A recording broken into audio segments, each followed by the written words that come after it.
Boa noite, minha gente.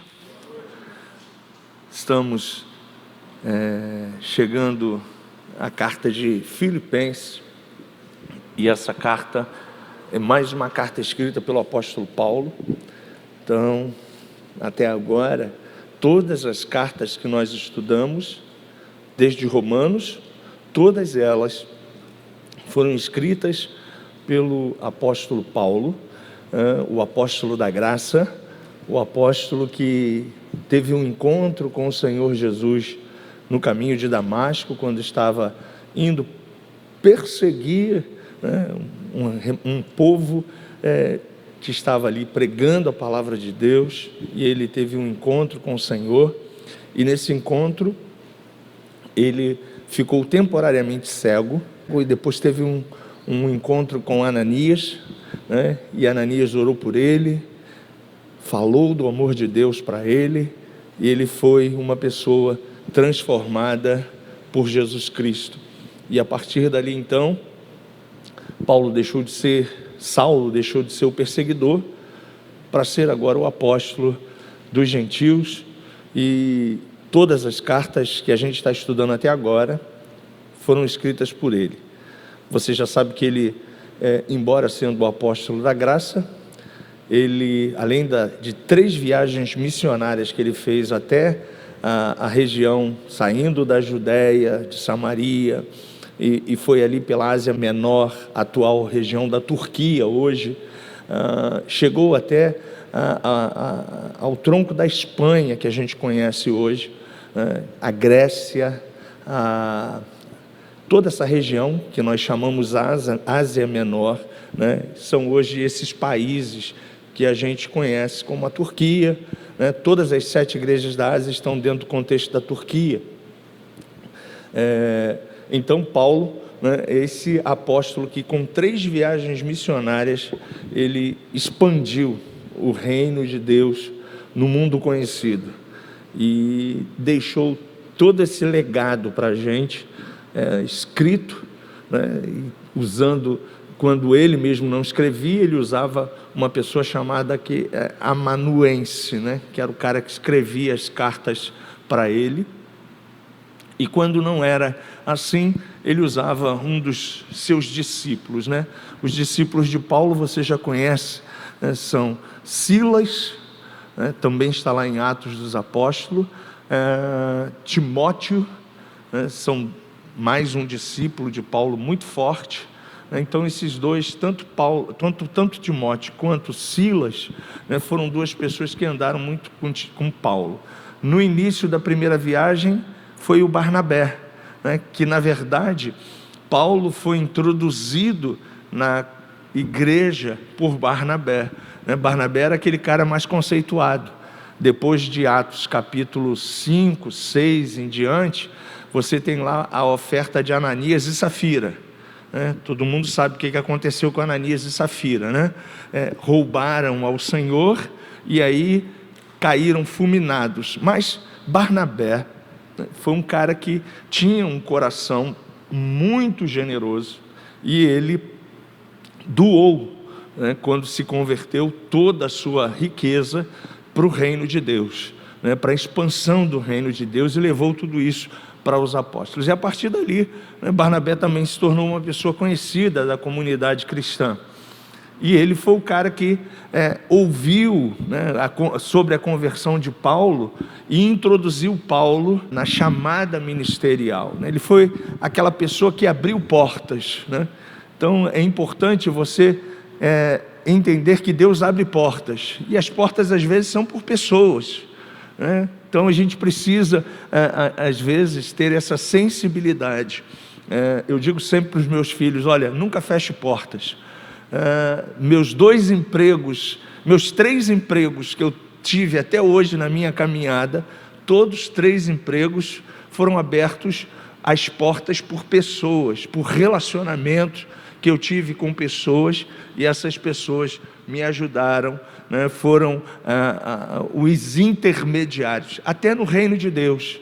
Então é importante você ter amigos, é importante você manter portas abertas, para que você seja bem sucedido. E Paulo nesse relacionamento com Barnabé, Barnabé abriu a porta para ele, e ele foi aí sendo reconhecido.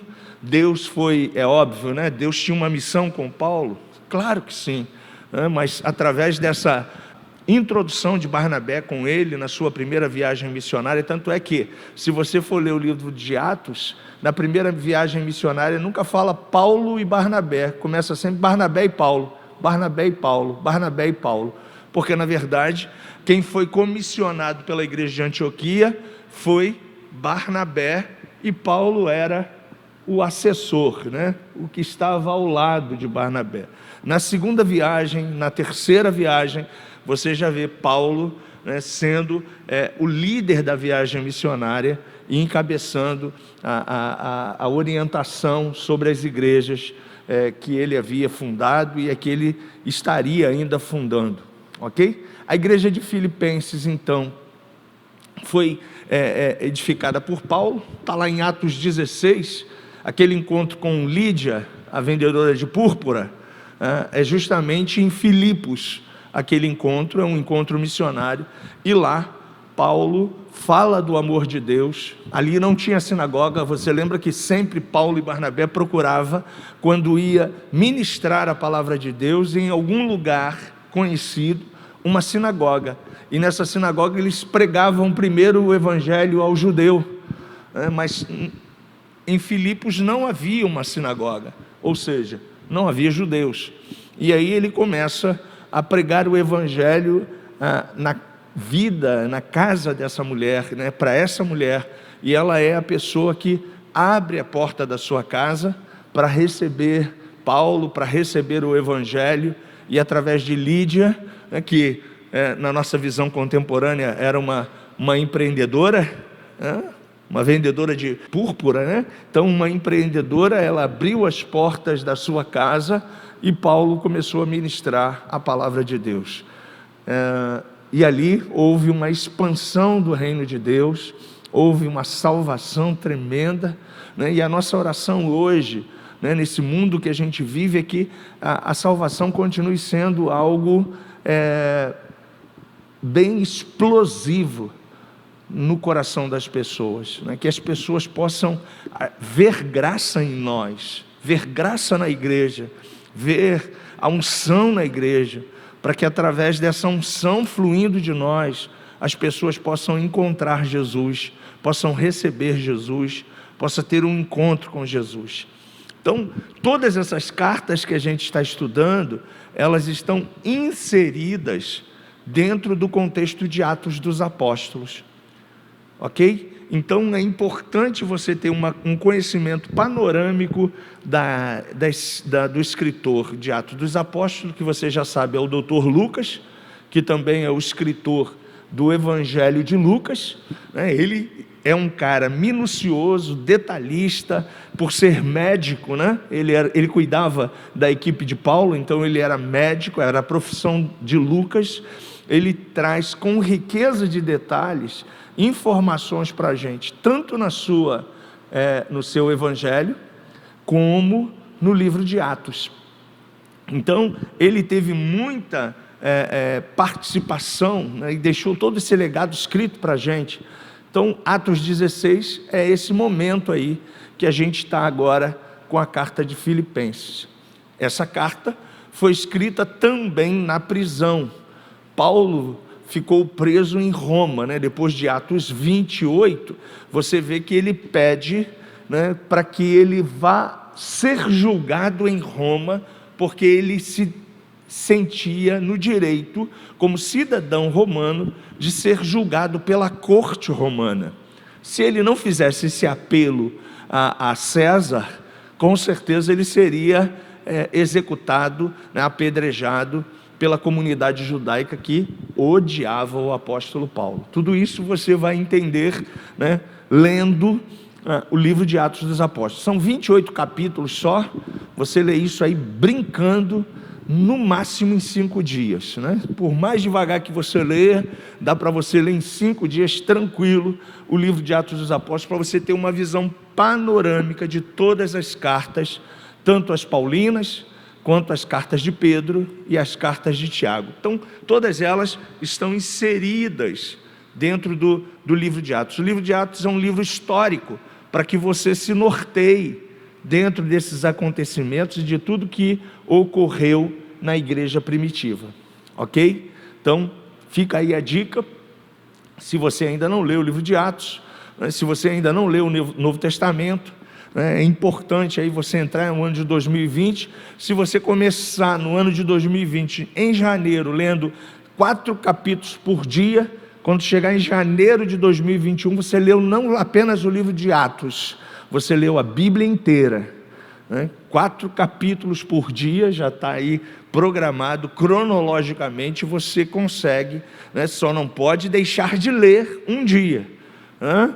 4 capítulos nos 365 dias aí que você tem, você vai terminar o ano de 2021 lendo toda a Bíblia, os 66 livros. Parece impossível, né? Mas eu posso te afirmar que eu já fiz isso mais de uma vez, é possível, ok? Então fica aí a dica, a gente está numa escola e eu sei que você ama a palavra de Deus, sei que você ama conhecer mais de Jesus, mais das verdades de Jesus, e para conhecer Jesus, a gente precisa ter relacionamento com a sua palavra. A carta de Paulo, então, em Filipenses, é uma carta que ele também está preso, né? Chegou em Roma, ele não foi para um cárcere, ele ficou preso numa residência, e nessa residência tinha lá sempre um rodízio de soldados romanos que acompanhavam Paulo por estar preso, e esses soldados davam uma certa liberdade a Paulo, e essa carta ela foi escrita numa prisão, né? Só que era uma prisão domiciliar. Hoje muitos detentos, né, recebem a tornozeleira principalmente, né? A gente está aí acompanhando na televisão, e vão agora para a sua prisão domiciliar, né? Tem algumas restrições, né, para que essa pessoa permaneça nessa prisão domiciliar, e Paulo também, né, tinha algumas restrições, e uma delas era que ele tinha um acompanhamento de um soldado romano ao lado dele, né? Seria a tornozeleira hoje, né? Para cuidar dele, ver se ele estava fazendo tudo certinho, e ele, enquanto estava preso, ele escrevia essas cartas, então, às igrejas que ele visitou. A igreja de Filipenses, então, é uma carta escrita por ele também no ano 60 depois de Cristo, juntamente com Colossenses, que é a próxima carta que nós estudaremos, e também a carta aos Efésios, que é a igreja de Éfeso, que é uma das igrejas, uma das 7 igrejas da Ásia, que está lá no livro de Apocalipse, até o capítulo 4. Então, Filipenses tem 4 capítulos, é uma carta que retrata a alegria de Paulo. Pastor, o cara preso, está falando de alegria, né? Ele está falando da alegria dessa igreja, porque foi uma igreja que se preocupou demais com o ministério de Paulo, que acreditou naquilo que Paulo pregou, né, das verdades sobre Jesus. Foi uma das poucas igrejas, se não foi a única, foi a primeira igreja que cooperou com Paulo financeiramente, ajudando Paulo. Inclusive os aluguéis dessa prisão domiciliar que Paulo ficou em Roma foram sustentados pelas doações, pelas ofertas que mantinham, né, a igreja de Filipos, Paulo lá em Roma, né? E Paulo agradece a Deus, ele tem uma alegria muito grande por essa igreja, né? E ele retrata essa alegria através dessa carta. Ele fala da sua satisfação em ter uma igreja equilibrada, uma igreja séria, uma igreja que estava crescendo e amadurecendo. Você não vê Paulo exortando negativamente a igreja de Filipos. Essa carta é uma carta de gozo, né, de prazer, né? Você não vê ele chamando a atenção desse povo. E aí você começa vendo ele, né, falando, né, Paulo e Timóteo, capítulo 1, servos comprometidos de Cristo, a todos os seguidores de Jesus em Filipe, também aos pastores e líderes. Saudamos vocês com a graça e a paz que vem de Deus, nosso Pai, e do nosso Senhor Jesus Cristo. Você veja bem que Timóteo, depois que saiu Barnabé de cena, Timóteo era uma pessoa que estava sempre com Paulo. E aí a gente vê que, embora sendo uma pessoa jovem, Timóteo, ele foi uma pessoa que tinha um comprometimento com o reino de Deus, com o chamado dele. Ele foi um dos pastores da igreja de Éfeso, uma das maiores igrejas que existiu, uma igreja semelhante a uma cidade como Rio de Janeiro hoje, e ele tinha total respaldo do apóstolo Paulo para estar à frente de um rebanho e de uma igreja. Então, Paulo sempre tem o prazer de falar das pessoas que estão ao lado dele. E aí, mais uma vez, eu quero dizer para você, evangelho é feito com pessoas. Jesus estava sempre preocupado com as pessoas. E a gente precisa entender que para expandirmos o reino de Deus, a gente precisa deixar a liturgia, deixar os achismos de lado e amar as pessoas. Jesus amava as pessoas. A igreja neotestamentária, ela precisa ser uma igreja que ame as pessoas, cuide de pessoas. E por isso que a gente tem sempre essa preocupação de falar para você, que você precisa cuidar da sua família, que você precisa cuidar do seu marido, se você é mulher. Marido, você precisa cuidar da sua esposa. Se você tem filhos juntamente com a sua esposa, cuide dos seus filhos, porque a gente conhece hoje histórias de excelentes pregadores, gente comprometida com o reino, mas que não cuidou dos filhos. Conclusão, os filhos se perderam, não tem equilíbrio, não tem uma mente saudável, não tem nenhuma vontade de participar das coisas de Deus.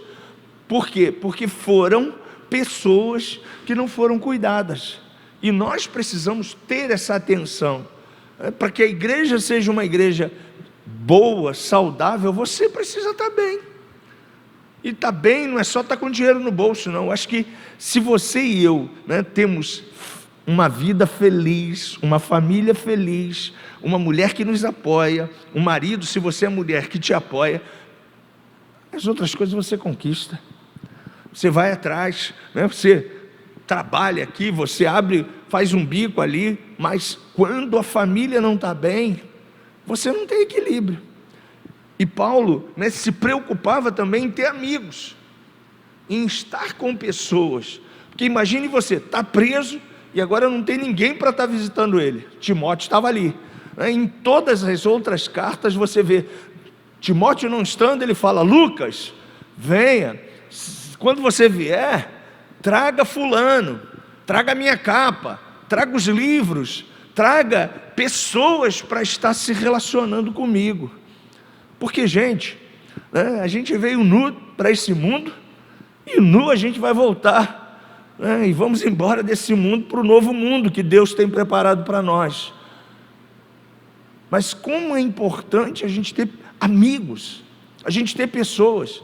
Eu já fui sepultar pessoas aqui que tinham meia dúzia de pessoas. Falei, caramba. Também já fui sepultar pessoas aqui que tinha uma imensidão de pessoas, se despedindo daquela pessoa. Então a gente faz uma leitura, isso não foi nenhuma, nem duas, nem três vezes. Quanto mais você tem um relacionamento saudável, uma vida saudável, você tem amigos, mais você é bem quisto, mais você é amado. Então se preocupe com isso. Não deixe o evangelho separar você. Aliás, o evangelho não veio para separar ninguém. O evangelho veio para somar. Jesus disse: eu sou a luz do mundo. Jesus não disse que ele era trevas, ele era luz, e nós somos luz. Então que você, nesses momentos finais aí desse último ano, vocês tenham essa preocupação, de ter pessoas ao seu lado, de amar pessoas, de valorizar os seus pais, se você ainda tem, valorizar a sua mãe, se você ainda tem, valorizar os seus irmãos. Eu conheço pessoas que chegavam nessa época, elas se trancavam 6 horas da tarde e pronto, iam dormir, porque não queriam um relacionamento com pessoas. Sabe como foi o destino dessas pessoas? Terminaram a vida também sozinhas, sem ninguém ao lado dela, sem ninguém para cuidar delas. Então que a gente tem essa preocupação. Paulo tinha essa preocupação. No final da sua vida ministerial ele fala: eu não quero estar sozinho, só Lucas estava comigo, só Demas estava comigo, fulano me abandonou, ciclano me abandonou. Tem cartas que Paulo está até se queixando, dizendo: fulano, beltrano, ciclano me abandonou. Que você pense nisso, né? Porque isso é muito importante.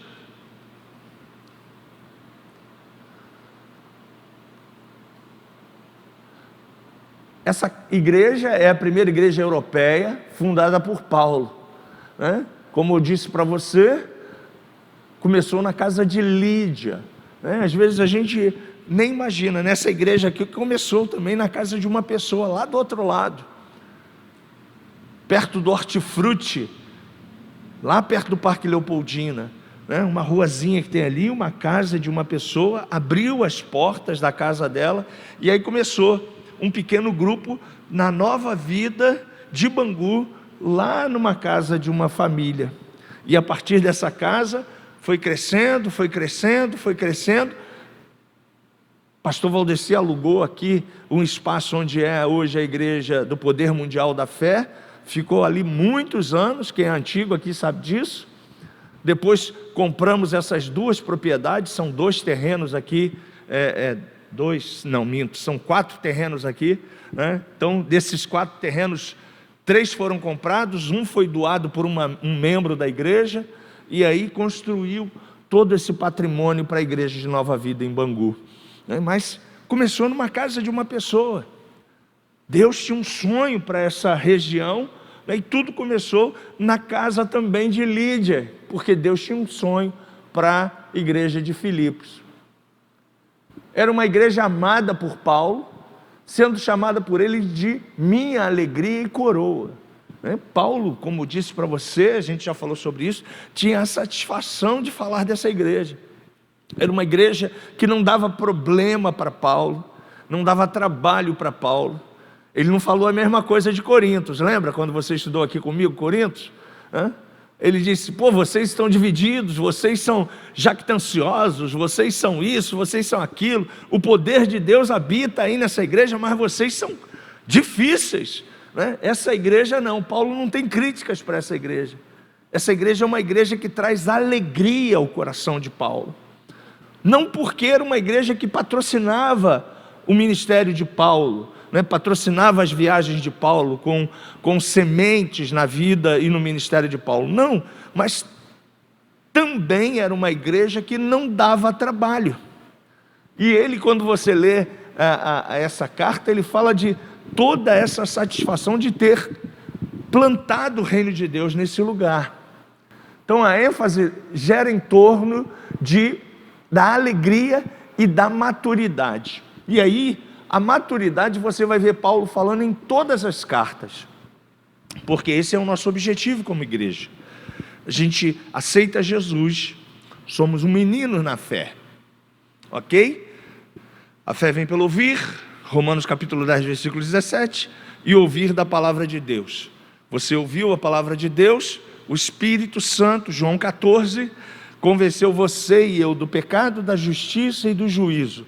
A partir daquele momento, 2 Coríntios 5,17, você é uma nova criatura, nasceu de novo. João 3, né? Jesus tem um encontro com Nicodemos, é o nascimento no Espírito. Você e eu já nascemos de novo. Não sei quantos anos você nasceu de novo, mas se você já nasceu há 5 anos, há 10 anos, há 20 anos, há 30 anos, o desejo de Deus é que você já esteja subindo o nível da maturidade. O desejo de Deus é que você cresça como crente, na graça, mas também no conhecimento de Cristo Jesus. A maturidade vai fazer com que você e eu passemos por tribulações, por aflições, por perdas, por desilusões e tantas outras coisas. Mas tudo isso é para forjar a tua e a minha fé, para que a gente possa amadurecer como crente. E isso aí, né, é necessário na nossa caminhada cristã, a maturidade. Porque se a gente não amadurece, a gente estudou 1 de Coríntios, a gente fica, né, naquele nível de meninos na fé. Lembra que Paulo falou sobre isso quando a gente estudou? Né? Que o menino, ele não tem entendimento. Então não adianta você ter tempo de cristianismo se você não tem desenvolvimento na fé. Você está salvo? Está salvo. Você recebeu Jesus, você recebeu e fez uma aliança com Ele, você está salvo. Mas esse não é só o objetivo de Jesus. Jesus quer que você agora amadureça. E para amadurecer, você precisa crescer, sair da fase de menino na fé, desenvolver esse crescimento e esse amadurecimento, para que você chegue ao nível e à estatura plena da varonilidade em Cristo Jesus. Vamos estar perfeito na terra? Não. Mas a gente precisa crescer na terra, enquanto igreja. Por quê? Porque se a gente não cresce, a gente fica sempre como menino. E o menino não evolui. Já imaginou? Você é um crente de 30 anos, tendo atitudes de menino, se magoando com qualquer coisa, mudando de igreja de semana em semana, ou na semana. Teve uma vez que eu atendi uma pessoa aqui que segunda-feira ela ia na Universal, na terça-feira ela ia na Graça, na quarta-feira ela ia no Poder Mundial, na quinta-feira ela vinha aqui. Aí ela ainda tinha um outro cartão de membro das Assembleias de Deus. Sério. No dia que essa pessoa morreu, eu fui no sepultamento dela, ela tinha 3 cartões de membro. Eu falei, como é que ela conseguiu um negócio desse? Fominha? Que nada. Isso é uma demonstração de uma total infantilidade. Porque imagina só você, né, essa confusão na cabeça dessa pessoa. Imagina você. E aí, gente, a pessoa não cresce. Aí você ensina uma coisa, não, mas a outra igreja diz isso, o outro pastor disse isso, mas e o que a Bíblia diz? Não, a Bíblia eu não sei não, eu sei o que o pastor disse. São teleguiadas pelo que o pastor diz. Querido, eu aqui sou um mero facilitador da verdade. O apóstolo Paulo era um facilitador da verdade. E uma das igrejas de Paulo, isso também está no livro de Atos, chamava-se a igreja de Bereia. Era uma igreja que queria tanto crescimento, que tudo quanto Paulo falava, eles iam ao pergaminho consultar, para ver se Paulo estava de fato falando verdade. Entende? E a gente vê o menino na fé seguindo homens, seguindo líder, seguindo manual de igreja, mas não seguindo a verdade, que é a palavra, que é Jesus.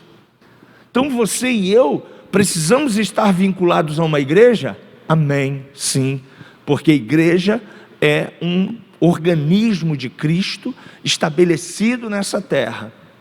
Agora, além de você e eu estarmos vinculados a uma igreja, a igreja não é determinada detentora da verdade apenas, ela facilita a verdade.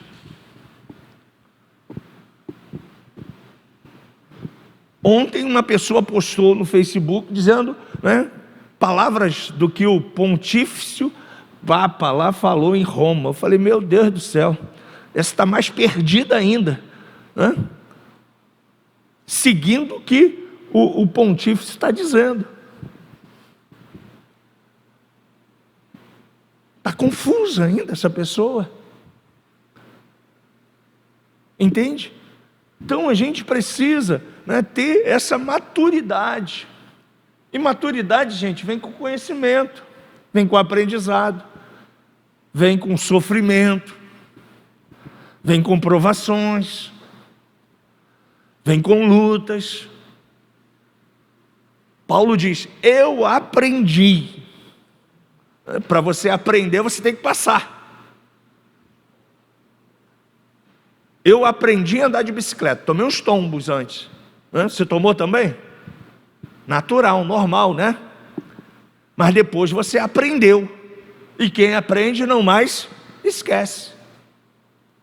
Então, Paulo diz, eu aprendi a ter, a não ter, eu aprendi em tudo, em todo momento.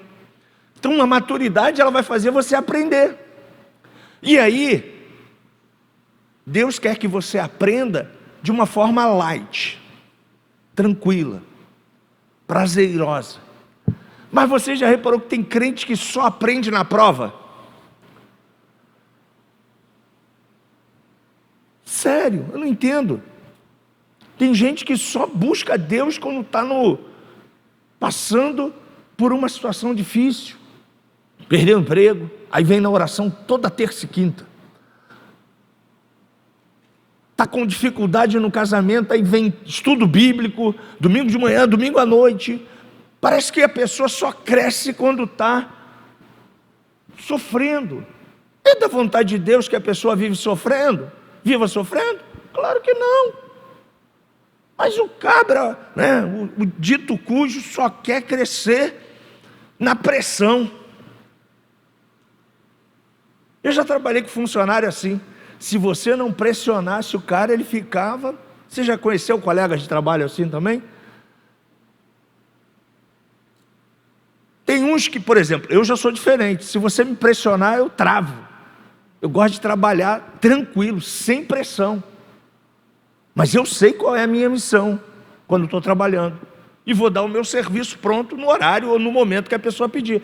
Mas eu conheci funcionários que eu tinha que pressionar o cara para o cara fazer. Senão, parecia sabão, escorregava com a facilidade. Quando tu olhava assim, cadê fulano? Hã? Mas na pressão, produzia. Parece que tem crente assim. Tem que estar na pressão para crescer. É da vontade de Deus isso? Não. Não. Deus quer que você cresça naturalmente. Por quê? Porque a maturidade vai fazer você evitar. Nessa carta, quando você estiver lendo em casa, você vai ver que os judaizantes continuavam perseguindo Paulo. Era uma seita. Você lembra? Eles queriam que as igrejas gentílicas voltassem ao judaísmo. Voltando ao judaísmo, eles estariam negligenciando a cruz. Negligenciando a cruz, eles estariam invalidando a obra consumada de Jesus. Ora, se nós invalidarmos a obra consumada e plena de Jesus, a graça desaparece. Então, Paulo sempre teve um problema com essa turma, essa seita chamada judaizante. Aqui também tinha a turma que pensava assim, já que é graça e nós somos gentios, estamos apenas no acordo, não sei se você já leu, mas eu vou lembrar você que também está em Atos, né, quando Paulo foi lá com Barnabé reivindicar a doutrina para o povo gentílico. Paulo disse que nós estávamos isentos do sangue, não deveríamos comer carne sufocada.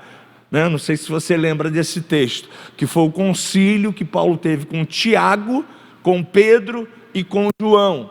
E lá passou a diretriz para que as igrejas gentílicas só se preocupassem com a carne sufocada do sangue, ok? Atos 15. Então, esse concílio aí foi a carta magna daquilo que valia para os gentios, nós. E aí, dentro desse contexto de Atos 15, o que acontece? Como todos nós, gentios, a circuncisão era onde? No Espírito. O Espírito Santo estava em nós. Havia também uma turma cheia de heresia que entendia o seguinte: já que é graça, favor imerecido, nós poderemos servir a Jesus, mas continuar tendo uma vida cheia de promiscuidade, tendo uma vida fácil. Estavam deturpando também a palavra de Deus, porque em momento algum o apóstolo Paulo diz que a graça me permite pecar. Mas havia uma turma junto com os judaizantes que dizia assim: é graça, então é só você pedir perdão e pode pecar. Pecou aqui, peça perdão ali. Pecou acolá, peça perdão de novo ali. É como se de segunda a sábado o cara metesse o pé na jaca. No domingo ele veio na igreja, e aí na comunhão ele fazia o quê? Deixa eu me reconciliar. Mas aí essa também não é uma doutrina sadia. É uma doutrina perniciosa, é uma doutrina que corrompe, é uma doutrina que valida uma vida imoral para o cristianismo. E Paulo também censura esse pessoal na igreja de Filipos. No capítulo 1, você vai ver Paulo falando demais de Cristo. Cristo é o centro. Lembra que a gente canta essa canção? O centro da igreja, a base da igreja é Cristo. Cristo na nossa mente. Isso é fundamental. Você precisa, e a gente quando estudou Romanos, eu quero lembrar você de Romanos 12, de 1 a 3. Você precisa todos os dias levar a tua mente às verdades de Cristo. Mas transformai-vos pela renovação do vosso entendimento. Entendimento aí é sua mente. Porque todos os dias você e eu somos atacados aonde? Ele anda ao nosso derredor, tentando com vozes manipular a nossa mente. Portanto, você e eu precisamos ter Cristo na nossa mente. Cristo é o nosso alvo, ou seja, se nós vivemos no reino de Deus, Cristo é a minha vida, Cristo está na minha mente, Cristo é o meu alvo. Eu estou na terra, mas não sou da terra. Eu sou igreja, logo eu faço parte do reino de Deus. Eu estou no mundo, mas eu não sou do mundo. Cristo é o meu alvo. E Cristo é a minha força. Cristo é aquele que me fortalece. Cristo é aquele que me dá ânimo. Cristo é aquele que me motiva a crer, a confiar, a prosseguir, a não duvidar, a olhar para as promessas que estão inseridas na palavra de Deus e crer que ela é verdade absoluta. Olha, eu não sei você, não sei se é verdade também, mas eu li uma reportagem hoje, né? Tem tanto fake news hoje, que tem muita gente com medo, porque vai passar um meteoro muito grande na madrugada de hoje em volta da Terra. E já tem gente com medo, achando que esse meteoro pode bater na Terra e todo mundo morrer. Você sabia disso? Também eu não sabia, eu li isso, não sei se é verdade. Mas se for verdade, e se bater na Terra, você e eu não vamos morrer. Eu não estou preocupado. Amém? Amém? Nós não morremos mais. E Paulo diz isso, né? Então crente não fica preocupado. Crente não fica estressado com a morte. A morte para a gente é uma passagem para a eternidade, que verdadeiramente é a nossa vida.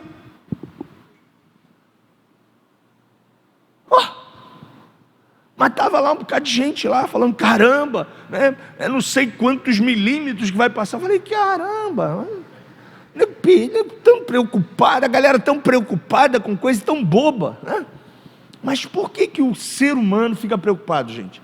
Porque não tem Deus no coração, não tem Cristo no coração, não tem Cristo na mente. Então Cristo é a sua força. Essa passagem é marcante, ó, onde, segunda de capítulo 2, versículos de 5 a 11, né, onde nós somos exortados a ter a mesma atitude de Cristo. A gente já leu ela aqui várias vezes, né, tá lá, que ele se esvaziou, assumindo a forma de servo, tomou o nosso lugar, mas Deus o exaltou e deu a ele um nome que está acima de todo nome, e ao nome de Jesus Cristo todo joelho terá que se dobrar. É assim que está na sua Bíblia, eu estou parafraseando, tá? Toda língua terá que confessar que Ele é o Senhor, para a glória de Deus Pai. Então esse é um texto que nessa epístola, né, nessa carta, é fundamental você ter ele como um ponto central, né? Paulo está exaltando Cristo, Paulo está mostrando quem é Cristo, o que Ele fez, o poder que Ele tem, a autoridade que Ele tem. Paulo está ratificando todas as verdades que os sinóticos também, Mateus, Marcos e Lucas, deixaram escritos para a gente. Mas você lembra, aqui já tem 60 anos, a coisa já está andando. Muita gente do início aqui já morreu, gente. Ninguém vivia tão bem como vive hoje. Tinha gente que morria com 30 anos, com 40 anos. Então havia uma rotatividade muito grande. E muita gente do princípio, nós já estamos falando do ano 60, 30 anos se passaram. Muita gente já via o quê? Morrido. Não se vivia tão bem como se vive hoje. Guerras, epidemias, doenças que matavam facilmente as pessoas. E aí Paulo está ratificando quem era Cristo, a obra consumada da cruz, as verdades em Cristo, e que toda língua vai ter que confessar que Ele é o Senhor, para a glória de Deus Pai. Então esse texto é um texto primordial para você ter na sua Bíblia. E aí, concluindo, né, para você ter uma ideia aí, a gente vai falar mais minuciosamente. A gente quis trazer essa tela só de introdução hoje, mas a gente quer falar minuciosamente cada capítulo para você. Mas concluindo hoje, ó, Efésios nos diz quem somos em Cristo. Lembra que eu pedi para você fazer esse exercício em casa? Você fez? Você viu quanta coisa você é em Cristo? Em Efésios, você tem a sua posição em Cristo. Numa linguagem mais contemporânea, a sua identidade. Quem você é.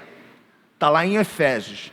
Então, eu disse para você, tudo que você encontrasse em Cristo, por Cristo, nele, lendo os 6 capítulos de Efésios, você deveria absorver tudo aquilo para a tua vida e colocar na primeira pessoa do singular, você. Fazer oração em prol de cada verdade daquela que você é em Cristo. Então, Efésios nos diz quem somos em Cristo, a nossa posição. Só que em Efésios também, do capítulo 4 ao capítulo 6, a gente estudou que também o Evangelho da Graça te ensina a responder com a sua vida a nova realidade daquilo que você é em Cristo Jesus. Já Filipenses vai dizer como nós nos tornamos como Cristo, com experiências. Experiência de vida, experiência andando com Ele, tendo relacionamento com Ele. Por isso que quando você tiver algumas situações na vida, entenda que tudo aquilo que você e eu estamos passando é para forjar a nossa verdadeira identidade e nos aperfeiçoar em Cristo. Então, em Filipenses, você vai ler esses 4 capítulos, eu li hoje, em 30 minutos. Você vai ler, e vai ver como você vai adquirir experiências com o apóstolo Paulo. Eu aprendi, eu sou grato, eu tenho, eu passei, eu aprendi a ter, eu aprendi a não ter. Em tudo, porém, eu dou graças. Você vai ter experiência em tudo, com ou sem, com muito ou com pouco, dar sempre graças. E tudo você pode naquele que te fortalece. Mas como você vai saber e dizer isso se você não tem experiência, relacionamento? Por isso que você e eu passamos por vitupérios, por situações, para que a gente, nas nossas experiências, a gente não role a bola para o pastor, para o diácono, para o marido. Não, é para que a gente cresça e amadureça e desenvolva a nossa